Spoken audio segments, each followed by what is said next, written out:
This video is brought to you by 3, bringing you 4G at no extra cost and some exclusive deals over at btech.com.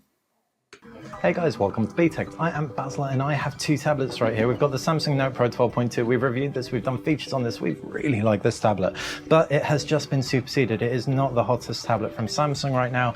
No, the Tab S is, and this is the Tab S 10.5, the larger of the two Tab S's announced here in New York, sporting a 2560 by 1600 resolution screen. The way it betters the Note Pro 12.2 is by throwing an AMOLED panel on there, a Super AMOLED panel, so it's going to have way punchier colors. As far as the actual device itself goes, it also has a range of features such as SideSync 3.0 that the Note Pro 12.2 doesn't support just yet, but we're getting ahead of ourselves. It's worth talking about the design to kick things off, and this thing is incredibly skinny, just 6.6 millimeters. It's really thin, around half the size, or at least that's how it feels when compared to the Note Pro 12.2. Note Pro 12.2 is a bigger device, bigger screen, and of course it supports that S Pen as well. So you've got that additional bulk added right there. As far as the actual key design of the two goes, you've got very similar configurations. You've got capacitive buttons either side of a physical home button, 2 megapixel front-facing camera or thereabouts. On the left-hand side are where your key connections are in terms of ports. You've got one side of the stereo speakers, you've got micro SD expandability. The Note Pro 12.2 has a micro USB 3 port, whereas the Tab S has a micro USB port. You've got micro SIM support on the Samsung Galaxy Tab S, and that enables you to have both Wi-Fi, 4G and voice calls as well. What's more, thanks to SideSync 3.0, you can actually take voice calls even if you've got a Wi-Fi tablet by pairing it to your Samsung Galaxy S5. A visualization of the Galaxy S5 will appear on the Tab S, and you can control virtually everything from your tablet up to around 30 meters or so, which is really cool, really nice and innovative. And we wish it supported more devices, but it's understandable why it doesn't.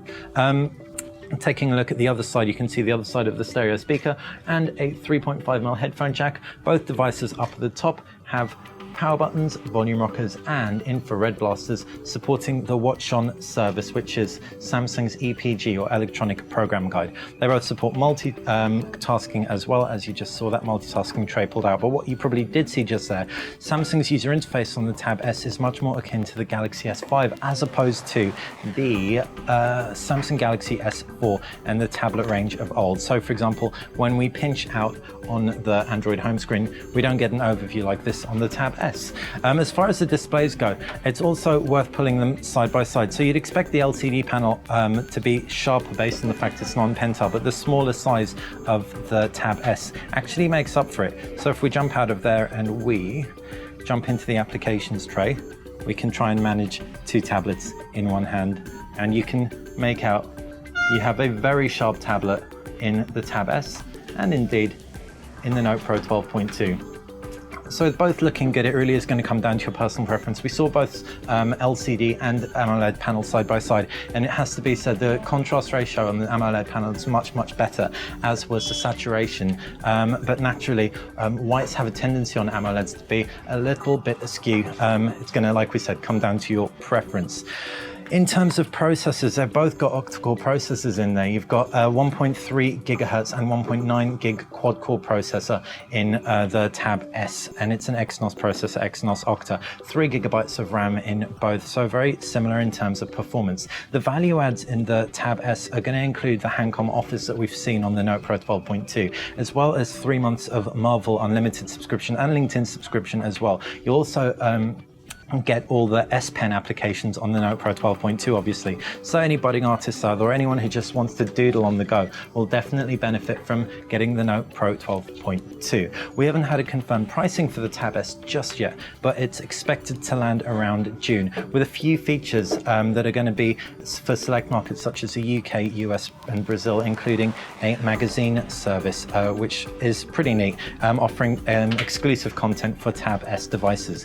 Generally though, we have to say we're really impressed in terms of the in-hand sensation. That's the thing that really strikes us about the Tab S by comparison to the Note Pro 12.2. It's so much lighter, it's so much thinner. It's one of the only 10-inch plus tablets that we feel really comfortable holding in one hand.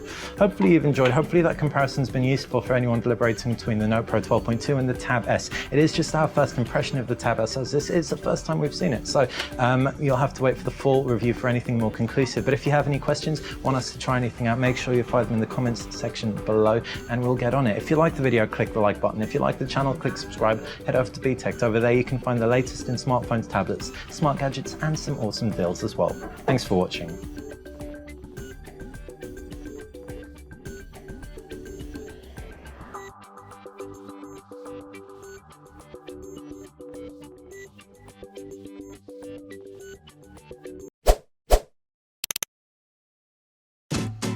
At the top of the screen is where you can find 3 hand-picked videos for your viewing pleasure.